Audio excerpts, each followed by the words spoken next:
مولاي صل وسلم دائما أبدا على حبيبك خير الخلق كلهم.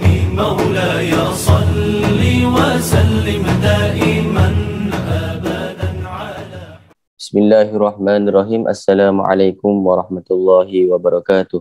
Bismillah, alhamdulillah, nahmaduhu wa nusalli wa nusallim ala rasulihil karim, amma ba'da. Qala mu'allif rahimallahu ta'ala, nafa'alallahu bihi wa bi'ulumihi fid daraini, amin. Bismillahirrahmanirrahim. Hari ini kita akan masuk kepada pembahasan faslun fi qasdis salati wa jam'iha. Pasal menjelaskan tentang solat qasar dan solat jamak. Bismillahirrahmanirrahim. Wa yajuzu lil musafiri ay mutalabbisi bis safar qasdus salati ar-ruba'iyyati la ghairaha min sunaiyatin wa thulatsiyatin. Jadi orang yang musafir, siapakah musafir itu? Orang yang melakukan perjalanan. Bagi musafir ada hadiah yang Allah Subhanahu wa taala berikan. Dia boleh untuk qasrus salati rubaiyati. Dia boleh mengqasar solat yang jumlah rakaat itu hanya berjumlah 4 rakaat. La ghairaha, selain 4 rakaat tak boleh. Yang 2 ke 3 ke tak boleh. Wa jawazu qasri salati rubaiyati bi khamsi syara'it. Al-awwal ay yakuna safaruhu fi ghairi ma'siyatin.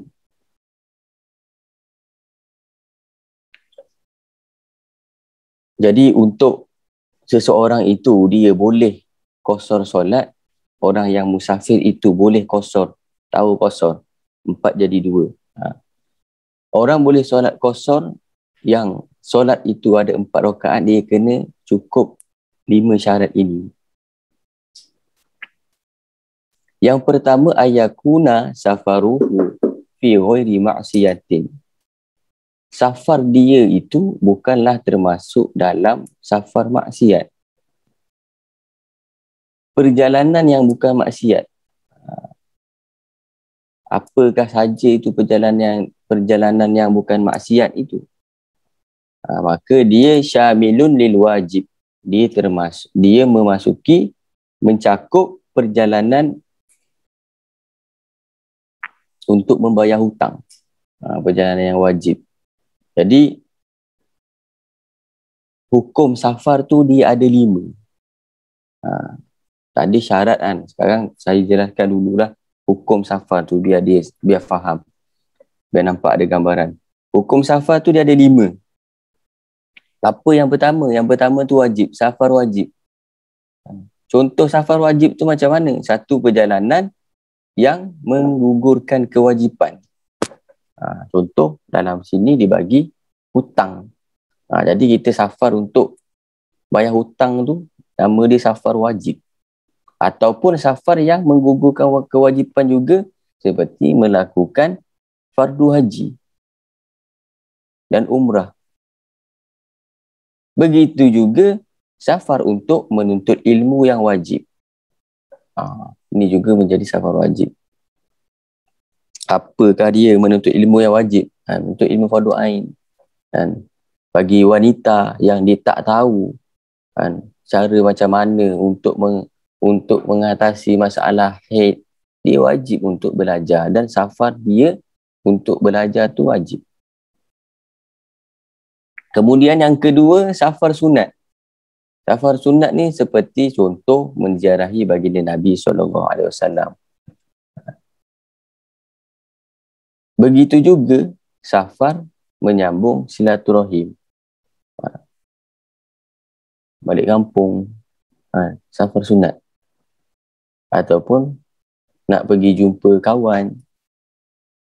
Ataupun pergi hospital, tengok orang sakit. Safar sunat. Yang ketiga, safar yang harus, yang mubah. Apakah itu? Safar iaitu dengan tujuan untuk berniaga.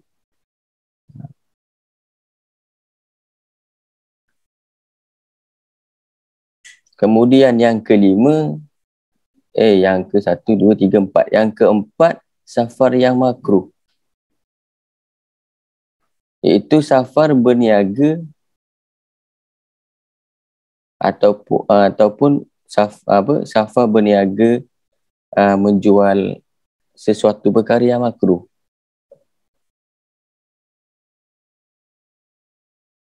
Kalau kat sini dibagi contoh jual alat muzik ataupun permainan yang tidak diharamkan.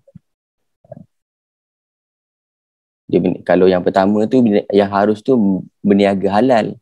Pergi buka booth ke kat camp, harus. Dia tak wajib, dia tak sunat, harus. Tapi kalau pergi safar, contoh macam COD, lak setonggik, tu nama dia safar harus. Tapi kalau yang makruh ni, pergi safar tapi jual benda yang makruh. Kalau kat sini dia tulis alat muzik. Kemudian yang kelima, safar yang haram. Contoh dia, yang kat sini bagi contoh, safarnya seorang isteri tanpa ada keizinan daripada suami. Dia keluar rumah tanpa izin suami. Jadi safar dia tu safar haram. Lepas faham 5 ni, baru akan faham pembahasan yang syarat 5 tadi tu. Jadi ada nampak gambaran dia. Okey.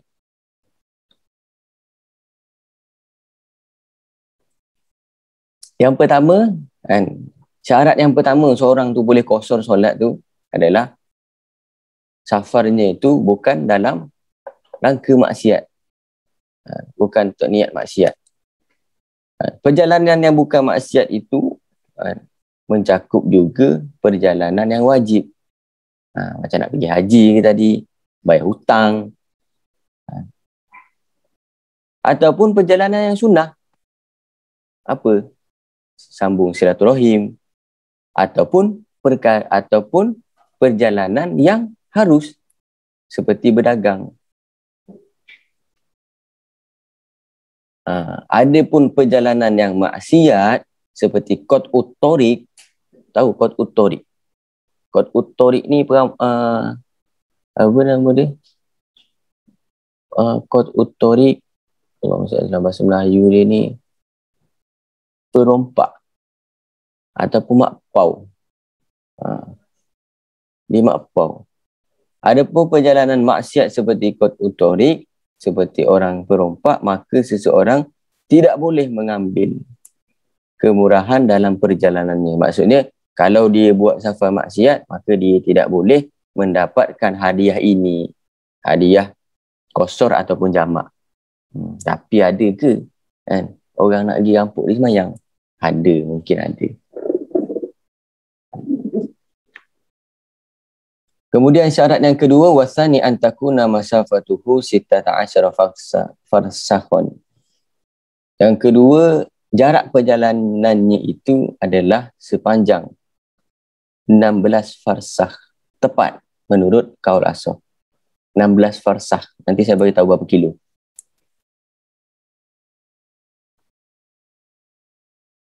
Kemudian wala tuhsabu, ni masih nombor 2. Wala tuhsabu muddatar ruju'i minha. Ni nombor 2, sambungan yang tadi. Wala tuhsabu muddatar ruju'i minha, perjalanan balik tak termasuk dalam hitungan kiraan 16 farsah tadi. 16 farsah ni dia lebih kurang 85 hingga 90 kilo. Jarak dia tu. Tak aci kalau pergi balik 85 kilo. 95 kilo tak aci. Dia kena satu jalan.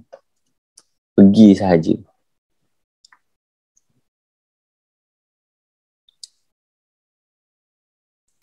Faham? 85 sampai 90. Kemudian yang ketiga, syarat yang ketiga adalah ayakuna muwaddiyan lil salati rubaiyah. Orang yang nak qasar solat tu dia solat wasalisu ayakuna al-qasru muwaddi'.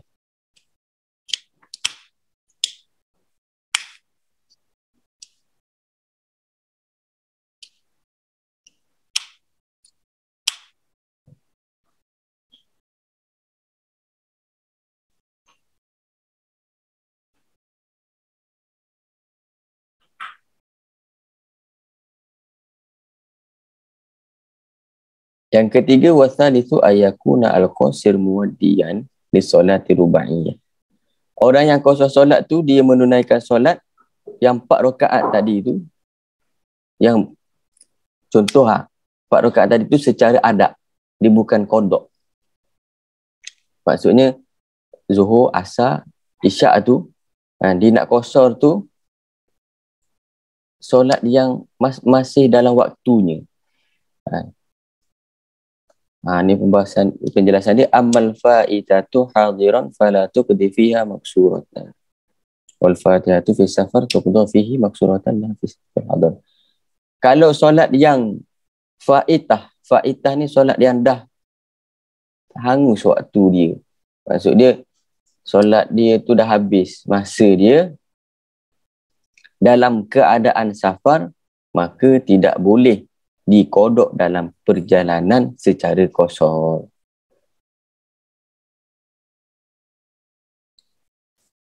Faham tak? Tak faham Contoh macam ni. Kan masa kita safar, kita boleh kodok solat. Kita boleh qasar solat, betul? Tetapi masa kita dalam keadaan duduk kat rumah ni, kita ada meninggalkan solat. Contoh, kita ada kodok solat. Lepas tu, masa kita safar, kita dapat hadiah untuk solat 2 rakaat. Untuk qasar. Kita nak kodok solat yang kat rumah tu, kita kodok masa safar, biar jadi 2, tak boleh. Faham tak? Yang boleh tu, solat yang masih dalam waktunya. Kalau solat yang dah terlepas, tak boleh. Contoh dia macam tu. Ada yang tak faham? Faham.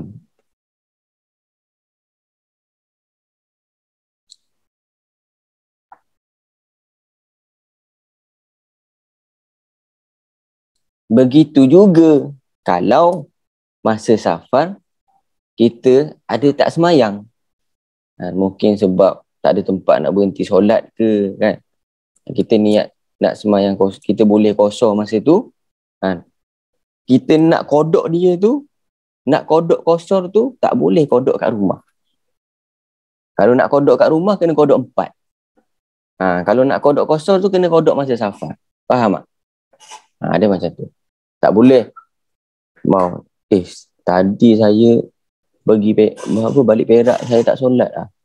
Tak sempat. Tu masuk office, semayang kodok, Zuhur dengan Asar, buat jamak qasar. Tak boleh. Sama juga. Saya tak semayang Zuhur saya gerak pergi Perak lepas Asar. Lepas tu saya pergi berhenti dekat Sungai Buloh. Kat entas Sungai Buloh saya pergi semayang, jamak qasar. Tak boleh. Sebab solat Zuhur yang saya tinggal dalam keadaan saya belum musafir lagi. Dalam keadaan mukim. Maka nak kodok solat dalam safar, kena dalam safar. Nak kodok solat mukim, kena dalam mukim. Kalau nak qasar. Kalau tak qasar, tak apa. Faham tak? Contoh, awak tak solat masa tengah safar ni, awak tak solat. Tapi awak nak kodok solat tu kat rumah dengan jumlah 4 rakaat, boleh. Bukan, aku tak semayang masa safar, nanti aku kodok masa safar. Habis tu tak safar-safar, mati. Faham tak? Macam tu. Kalau nak kodok solat yang qasar, hanya ketika safar saja.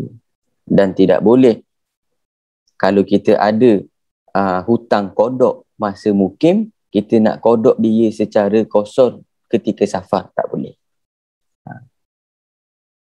Yang nombor 4, ayan wiya al-musafir al-qasra lis-solah ma'al ihrami biha. Orang yang nak melakukan, orang yang safar tadi tu, musafir tadi tu, hendaklah dia niat untuk qasar solat ketika takbiratul ihram.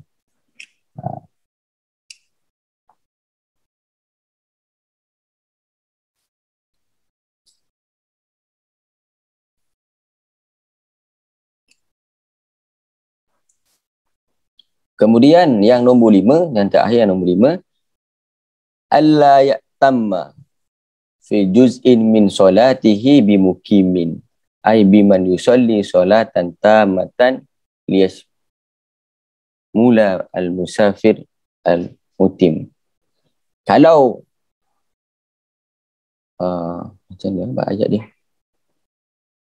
Orang yang safar tidak bermakmum kepada orang yang mukim. Itu syarat yang nombor 5.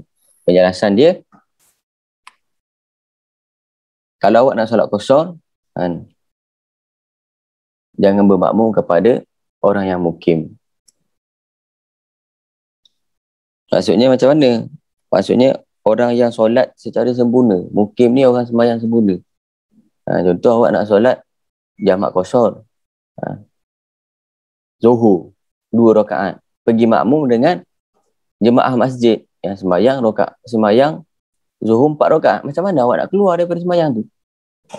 Dah 2 dia orang naik. Awak nak pergi mana? Kena ikutlah dia orang. Boleh untuk bermakmum kepada orang yang mukim, tetapi bukan yang sembahyang 4. Contoh, orang yang mukim tu dia sembahyang dia sembahyang sunat ba'diyah. Mungkin awak safar seorang-seorang, awak jenis orang yang tak boleh kalau sembahyang seorang-seorang. Kalau sembahyang seorang-seorang nanti saya sesak nafas, nak mati. So dia akan cari juga imam ataupun makmum. So dia tengok ada orang sembahyang, lepas tu dia tahu dia sembahyang ba'diyah 2 rakaat, so dia ikut. Tu boleh. Sebab nanti dia sama-sama habis 2 rakaat. Yang tak bolehnya dia bermakmum kepada orang mukim yang sembahyang secara sempurna. Maksudnya sempurna tu 4 rakaat tu sempurna. 5 tadi, 5 hukum safar, juga 5 syarat untuk qasar. Panjang lagi bab dia ni, kita sambung minggu depan. Maulaya salli wa sallim daiman abada ala habibika khairil khalqi kullihim. Huwal habibul ladzi turja syafa'atuhu li kulli hawlin minal ahwali muqtahimin. Ya Rabbi bil Mustafa balligh maqasidana ifir lana ma ba'd ya si'al karami ya arhamar rahimin ya arhamar rahimin ya arhamar rahimin farrij 'alal muslimin. Bismillahirrahmanirrahim. Ya Rabbana a'tarafna bi annana aqtarafna wa ananna asrafna ala ladha asrafna fatub alaina taubatan taghsil kulli haubatan wastur lana awrati wa aminir rawati. Ya Rabbana a'tarafna bi annana aqtarafna wa ananna asrafna ala ladha asrafna fatub alaina taubatan taghsil kulli haubatan wastur lana awrati wa aminir rawati. Ya Rabbana a'tarafna bi annana aqtarafna wa ananna asrafna ala ladha asrafna waghfir li walidina rabbi wa mauludina wal ali wal ikhwani wa sairil khillali. Ya Rabbana a'tarafna bi annana aqtarafna wa ananna asrafna على لظى أسرفنا فضلا وجودا منا لا باكتساب منا بالمصطفى الرسول نحظى بكل سول. Wabillahi taufiq wal hidayah. Assalamualaikum warahmatullahi wabarakatuh.